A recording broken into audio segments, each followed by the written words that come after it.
Assalamu alaikum to all of you. Today we are going to talk about stomach and the process of digestion in stomach. क्योंकि पिछली video में हमने digestion का part first देखा था, जिसमें हमने देखा था कि माउथ में डाइजेशन कैसे होती है with the help of teeth and with the help of some salivary glands. So आज हम पढ़ने जा रहे हैं स्टोमक एंड स्टोमक में डाइजेशन की प्रोसेस कैसे होती है. चले, अगर हम स्टोमक की बात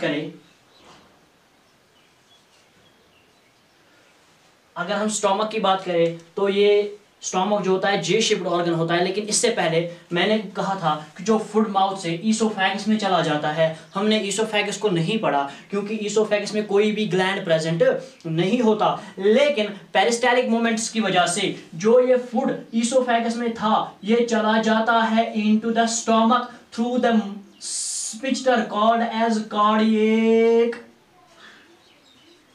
स्पिंक्टर. तो फूड जो ईसोफेगस में था, जिसको बोलस कहा जाता था, वो चला जाता है through the sphincter into the J shaped organ called as stomach. अब स्टोमक में फूड की डाइजेशन कैसे होगी, इसके लिए हमने स्टोमक के स्ट्रक्चर को थोड़ा पढ़ना होगा. उसके बाद हमें स्टोमक की डाइजेशन समझ आ जाएगी. चले, अगर हम स्टोमक की बात करें, स्टोमक के स्ट्रक्चर की बात करें, तो पहले ही हमने कहा कि स्टोमक जो होता है, it is a J shaped organ. Stomach is a J-shaped organ. और दूसरी बात यह है स्टोमक के बारे में कि अगर आप एलिमेंट्री कैनाल की ओर देखोगे, तो एलिमेंट्री कैनाल में यह सबसे वाइडेस्ट पार्ट है. It is the widest part of the alimentary canal. Look at your oesophagus, it is not as wide as stomach. अगर स्मॉल इंटेस्टाइन्स की ओर देखोगे, इतने वाइड नहीं है जितना कौन है, stomach. So it is the widest part of the alimentary canal और डाइजेस्टिव ट्रैक्ट. तो क्या कहा मैंने, it is the widest part of the digestive tract. अब तीसरी बात की ओर चलते हैं. जो स्टोमक है, इसके यूजुअली 4 पार्ट्स होते हैं. लेकिन अगर हम टेक्स्ट बुक 11th की कंसिडर करें, तो 11th की टेक्स्ट बुक के हिसाब से स्टोमक के सिर्फ 3 पार्ट्स हैं. एक ये वाला part which is below the cardiac sphincter, it's called as cardiac part. और जो ये नेरो पार्ट स्टोमक का है, इसे हम कहते हैं एंट्रम और इसे हम कहते हैं पाइलोरस. और जो ये कर्व्ड पार्ट है, इसे हम कहते हैं फंडिक रीजन, फंडिक पार्ट और fundus. So according to the textbook, stomach has 3 parts: cardiac part, the curved part called as fundic, and the narrow part of the stomach called as pylorus और antrum. लेकिन अगर हम reality में देखें या बाकी books की references की ओर देखें, तो स्टोमक के यूजुअली 4 पार्ट्स हैं, जिसमें बॉडी भी कंसीडर की गई है, जिसको हम कॉर्पस के नाम से भी जानते हैं. तो स्टोमक के कितने पार्ट्स हैं? Cardiac, fundic, pyloric and the corpus which is called as body, which is known as body. इसके अलावा ईसोफेगस और स्टोमक में एक स्पिंक्टर होता है, जिसे हम कहते हैं कार्डियक स्पिंक्टर, और इसे हम कहते हैं ईसोफेजियल स्पिंक्टर. और स्टोमक और स्मॉल इंटेस्टाइन्स के बीच में भी एक स्पिंक्टर होता है, मस्कुलर लेयर होता है, इसे हम कहते हैं पाइलोरिक स्पिंक्टर. क्योंकि ये स्टोमक के पाइलोरिक पार्ट और स्मॉल इंटेस्टाइन्स के बीच में ये स्पिंक्टर पाया जाता है, जहां से स्टोमक से फूड निकल जाता है. इसीलिए इसे कहा जाता है pyloric sphincter, because the food leaves from which part of the stomach? Pyloric part of the stomach.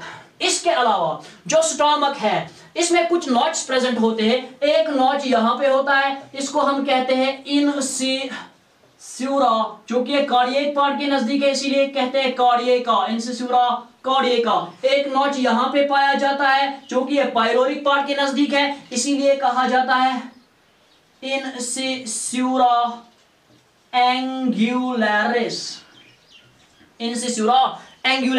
इसके अलावा अगर हम स्टोमक की ओर देखें, तो जो स्टोमक होता है, it is attached to its adjacent structures. Stomach अपने एडजेसेंट स्ट्रक्चर्स के साथ अटैच होता है. यानी यहां से भी जो इसका एडजेसेंट स्ट्रक्चर है, कौन है? लार्ज इंटेस्टाइन है. यहां से भी इसका एडजेसेंट स्ट्रक्चर कौन है? लिवर है. तो ये लार्ज इंटेस्टाइन के साथ भी अटैच है, ये लिवर के साथ भी अटैच है. जिन वाले स्ट्रक्चर्स के साथ ये एडजेसेंट जिन वाले ये जो स्ट्रक्चर्स आपको दिख रहे हैं, जो इसको कनेक्ट करते हैं एडजेसेंट स्ट्रक्चर्स के साथ, फैटी डिपॉजिट्स होते हैं, इनको हम कहते हैं ओमेंटम. इनको हम क्या कहते हैं, ओमेंटम। अब याद रखिए, जो वाले ओमेंटम स्टोमक के ग्रेटर कर्वेचर से निकले उन्हें ग्रेटर ओमेंटम कहते हैं। उन्हें क्या कहते हैं, ग्रेटर ओमेंटम। यानी ग्रेटर ओमेंटम स्टोमक को कनेक्ट किसके साथ करते हैं, अटैच किसके साथ करते हैं, लार्ज इंटेस्टाइन्स के साथ। लेकिन जो स्टोमक के लेसर कर्वेचर से निकले उन्हें हम कहते हैं लेसर ओमेंटम, लेसर ओमेंटम। अब याद रखें, जो ग्रेटर ओमेंटम है जो इसको अटैच करता है किसके साथ, लार्ज इंटेस्टाइन्स के साथ, इसे एक और नाम से जाना जाता है, it is also called as epiploon. It is also called as epiploon. क्योंकि ये स्ट्रक्चर्स स्टोमक को एडजेसेंट स्ट्रक्चर्स के साथ अटैच करता है, इसको प्रोटेक्ट करते हैं, इसीलिए ओमेंटम उसको कहा जाता है। जो लेसर ओमेंटम है या जो लेसर ओमेंटम है या जो ग्रेटर ओमेंटम है, इनको कहा जाता है पुलिसमैन ऑफ द स्टोमक। अब देखें, अब हम डाइजेशन की ओर चले जाते हैं। डाइजेशन कैसे होती है हमारे स्टोमक में। लेकिन इससे पहले मैं ये कहूं कि जो स्टोमक होता है इसका वॉल्यूम होता है 75 ml, but when it is empty, when the stomach is empty, its volume is 75 ml। समझाने के लिए मैं ये बोल दूं कि जो स्टोमक होता है जब हम रोजे से होते हैं तो इसका वॉल्यूम कितना होता है, 75 ml। लेकिन जब हम कुछ खा पी लेते हैं तो इसका वॉल्यूम इंक्रीज होता है, तो कितना बन जाता है, 1.5 ml, 1.5 लीटर्स। समझाने के लिए मैं फिर से बता दूं कि जब हम अफ्तारी करते हैं उस वक्त हमारे स्टोमक का वॉल्यूम कितना होता है, 1.5 लीटर्स। चले अब हम डाइजेशन की ओर चलते हैं। जो डाइजेशन होती है स्टोमक में, इसके लिए हमें मदद कौन करता है, ग्लैंड्स करते हैं मदद। केमिकल डाइजेशन के लिए हमें मदद कौन करता है, ग्लैंड्स। और स्टोमक में जो ग्लैंड्स प्रेजेंट होते हैं उन्हें हम कहते हैं गैस्ट्रिक ग्लैंड्स। बहुत ही इंपॉर्टेंट टॉपिक जा रहा है। Gastric glands is one of the most important topic from the title stomach. अगर हम स्टोमक की बात करें तो इसमें सबसे ज्यादा इंपॉर्टेंट जो टॉपिक है वो है gastric glands, because gastric glands are the glands that help in the digestion of food. चले आगे चलते हैं गैस्ट्रिक ग्लैंड्स की ओर।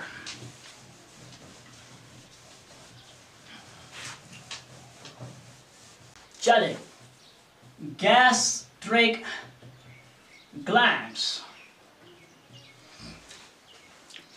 चलिए अब बात करते हैं गैस्ट्रिक ग्लैंड्स के बारे में। अगर हम स्टोमक की बात करें तो स्टोमक में यूजुअली होते हैं कितने glands, 35 million gastric glands. There are 35 million gastric glands. हमारे स्टोमक में 35 मिलियन गैस्ट्रिक ग्लैंड्स होते हैं। जो न्यू रिसर्च आई है उसके हिसाब से हमारे स्टोमक में 40 मिलियन गैस्ट्रिक ग्लैंड्स होते हैं। लेकिन याद रखना, क्योंकि हमारे स्टोमक में 35 मिलियन ग्लैंड्स होते हैं, लेकिन सारे के सारे ग्लैंड्स जो है, सारे के सारे ग्लैंड्स 3 टाइप्स के होते हैं।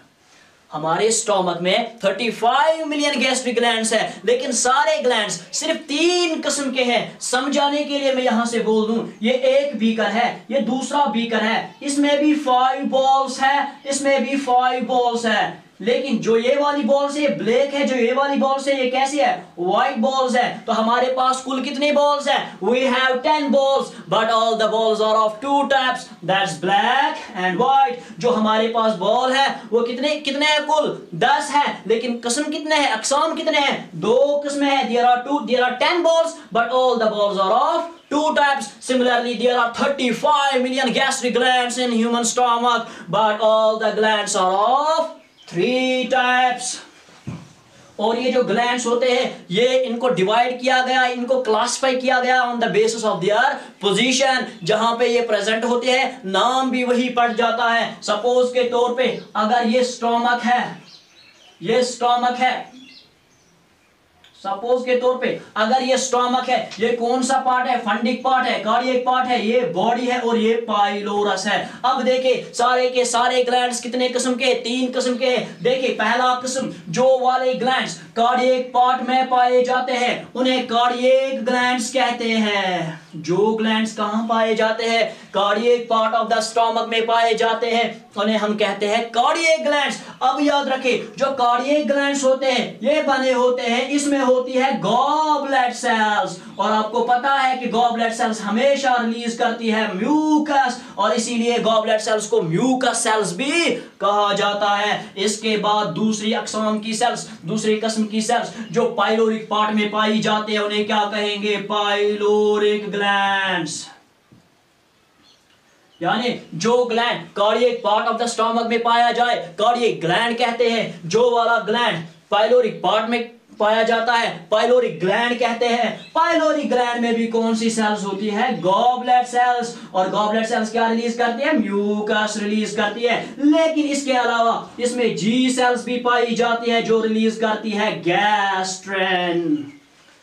सो पाइलोरिक ग्लैंड जो है इसमें गॉबलेट सेल्स भी है जो रिलीज करती है म्यूकस, और इसमें होती है जी सेल्स जो रिलीज करती है गैस्ट्रिन। और याद रखें gastrin helps in the contraction of stomach. अब यहां पर सवाल पैदा होता है, सर स्टमक के तो 4 पार्ट्स हैं लेकिन ग्लैंड्स तो सिर्फ 3 किस्म के हैं, इसीलिए कार्डियक पार्ट भी हमने पढ़ा, पाइलोरिक पार्ट भी हमने पढ़ा, वहां बचा क्या? यहां बचा कॉर्पस और बचा फंडिक। अब याद रखें इन दोनों में जो ग्लैंड्स होते हैं उनको हम कॉम्बिनेशन में लिखते हैं, किस किस वाले पार्ट में? कॉर्पस में और फंडिक में। इसीलिए जो तीसरा किस्म है ग्लैंड्स का वो है कॉर्पो, यानी जो कॉर्पस में होते हैं, और फंडिक, कॉर्पो फंडिक ग्लैंड्स।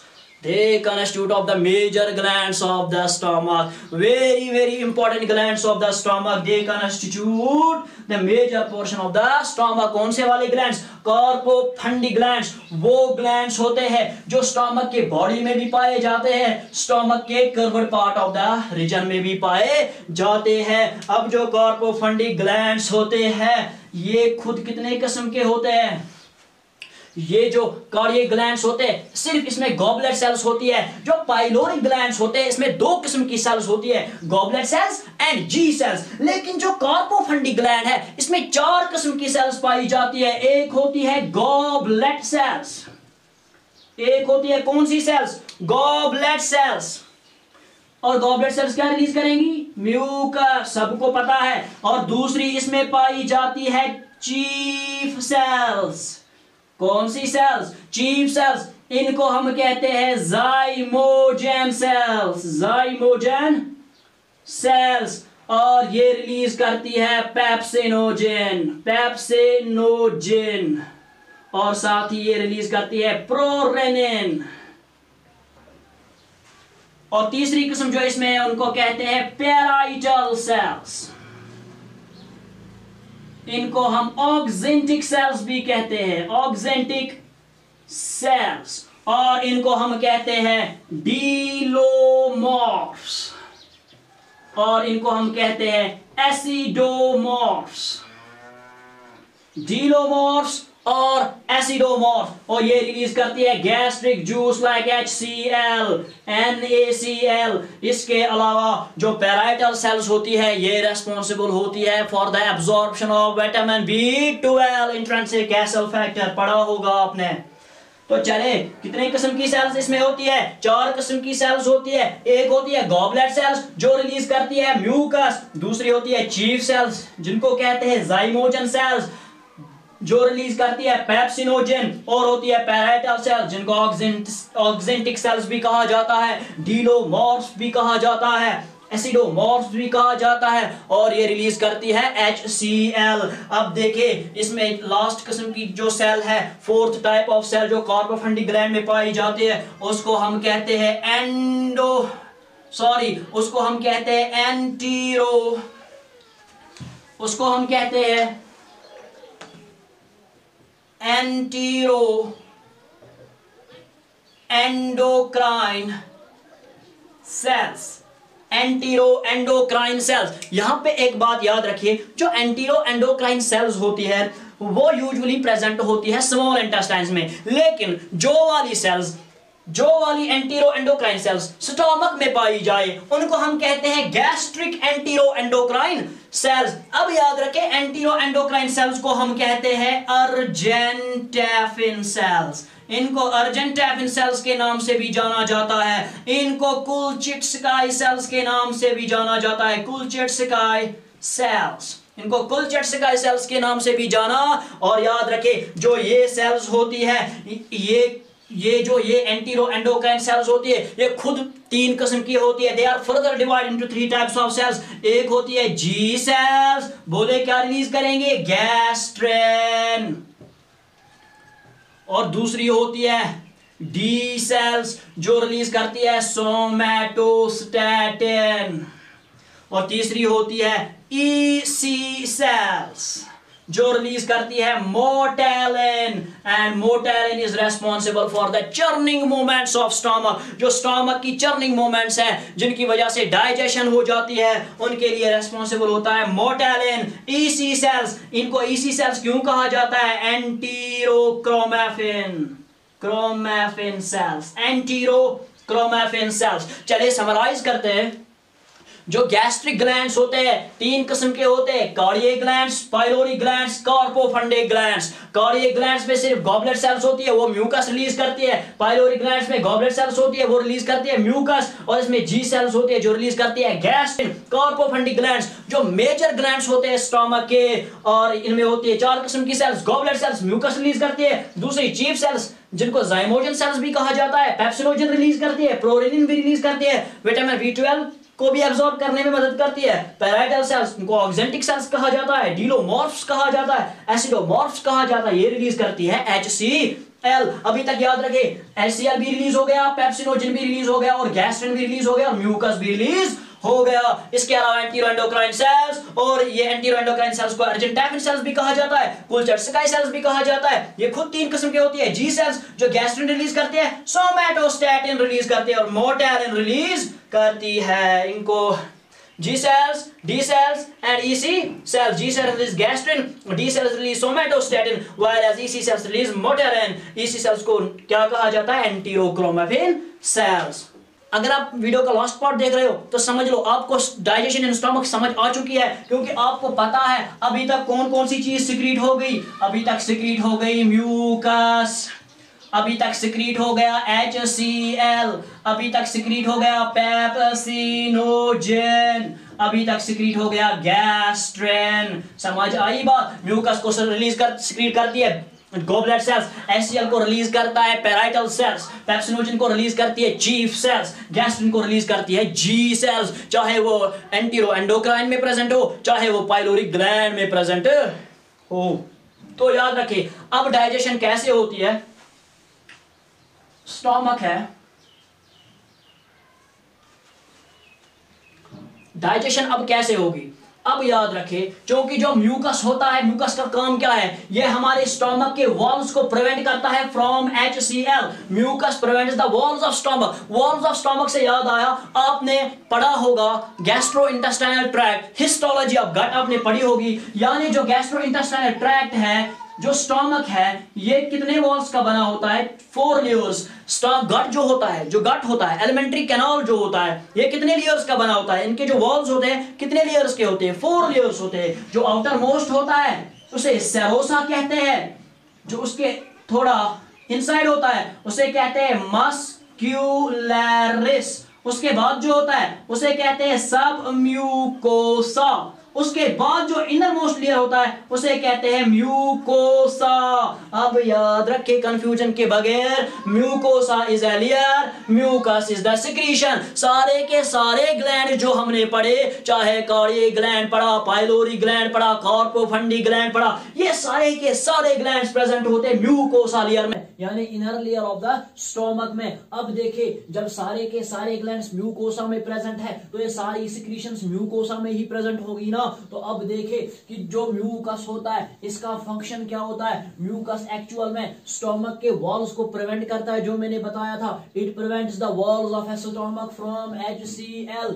ये जो होता है म्यूकस, ये स्टोमक के वॉल्स को HCl से बचाता है, प्रिवेंट करता है। अगर म्यूकस नहीं होता तो स्टोमक के वॉल्स जो है वो HCl की वजह से डैमेज हो जाते, जिसकी वजह से गैस्ट्रिक अल्सर हो सकता था या पेप्टिक अल्सर हो सकता था। लेकिन ये म्यूकस क्या करता है, ये स्टोमक के वॉल्स को प्रिवेंट करता है। लेकिन अब यहाँ पे सवाल पैदा होता है कि सर अगर HCl स्टोमक के वॉल्स को डैमेज करता है, फिर स्टोमक की सेल्स इसे रिलीज ही क्यों करती है। क्योंकि अगर ये स्टोमक के वॉल्स को डैमेज करता है तो स्टोमक की ही सेल से रिलीज क्यों करती है? क्योंकि याद रखे HCl जो होता है ये HCl जो होता है ये पेप्सिनोजन को कन्वर्ट करता है, ये पेप्सिनोजन को कन्वर्ट करता है इनटू पेप्सिन। तो फिर सर उससे क्या होगा? पेप्सिनोजन जो होता है इनएक्टिव फॉर्म में होता है, पेप्सिन जो होता है एक्टिव फॉर्म में होता है। पेप्सिनोजन कहां से आया? चीफ सेल्स ने रिलीज किया। अब इस पेप्सिनोजन को HCl कन्वर्ट करता है और बनाता है पेप्सिन। और आपको पता है कि पेप्सिन किस फॉर्म में है? एक्टिव फॉर्म में। जब पेप्सिनोजन से पेप्सिन बना तो फिर क्या होगा? ये पेप्सिन प्रोटीन्स को कन्वर्ट करता है। It converts the proteins into peptones or proteoses. जब HCl ने पेप्सिनोजन को कन्वर्ट किया इनटू पेप्सिन तो पेप्सिन क्या करता है फिर? It converts the proteins into peptones. It means it breaks down the proteins into it smaller molecules called as peptones and proteoses. It means proteins की digestion हो गई। सो डाइजेशन ऑफ प्रोटीन्स किसकी वजह से हो गई? HCl की वजह से हो गई। अगर HCl नहीं होता, पेप्सिन नहीं होता, तो पेप्सिन अगर नहीं होता तो फिर प्रोटीन्स कन्वर्ट नहीं हो जाते इनटू पेप्टोन्स एंड प्रोटियोसेस। तो इसके बाद जो फूड हमारे स्टोमक में अब ये डाइजेस्ट हो गया ना, अब ये जो डाइजेस्टेड फूड स्टोमक में रहा ये लिक्विफाई हो जाता है। Now this liquefied food is called as chyme. Now this liquefied food is called as chyme. यानी जब हमारे ईसोफेगस में जो फूड था उसको बोलस कहा जाता था, लेकिन जब वो स्टोमक में आ जाता है उस पे गैस्ट्रिक ग्लैंड जो है अपना इफेक्ट दिखाते हैं और उसे डाइजेस्ट करने में मदद करते हैं, तो थोड़ा लिक्विफाई हो जाता है और इस लिक्विफाइड फूड को हम कहते हैं काइम। अब देखिए मैंने कहा था कि हमारे स्टोमक में मोर्टेलिन भी रिलीज होता है और वही मोर्टेलिन इस स्टोमक के वॉल्स को इसको चर्निंग में मदद करता है और गैस्ट्रिन भी तो मदद ही करता है किसमें? Contraction of the stomach. इसके बाद जो ये फूड है जिसको काइम कहा जाता है, जो डाइजेस्ट हुआ है, जहां पे प्रोटीन्स की डाइजेशन हुई है, अब ये फूड चला जाता है into the small intestine through another sphincter called as pyloric sphincter. अब ये ड्यूडिनम में चला जाता है, लेकिन यहाँ पे एक सवाल पैदा होता है, जो फूड ड्यूडिनम में चला जाता है वो एसिडिक होता है क्योंकि स्टोमक से आया ना, HCl साथ है उसके, तो ये एसिडिक है। लेकिन ड्यूडिनम में जब चला जाता है तो ये फूड ड्यूडिनम के वॉल्स को भी डैमेज कर सकता है, लेकिन यहाँ पे ड्यूडिनम में क्या होता है? इस फूड की न्यूट्रलाइजेशन हो जाती है, ये फूड न्यूट्रलाइज होता है। फूड न्यूट्रलाइज ड्यूडिनम में कैसे हो जाता है? क्योंकि इस पे एक एसेसरी ऑर्गन एक्ट करता है जिसे दुनिया पेनक्रियाज के नाम से जानती है। अब पेनक्रियाज इस फूड को कैसे अब पेनक्रियाज इस फूड को कैसे न्यूट्रलाइज करेगी या डाइजेशन में कैसे मदद करेगी, हम देखते हैं अगली वीडियो में। Till then thank you.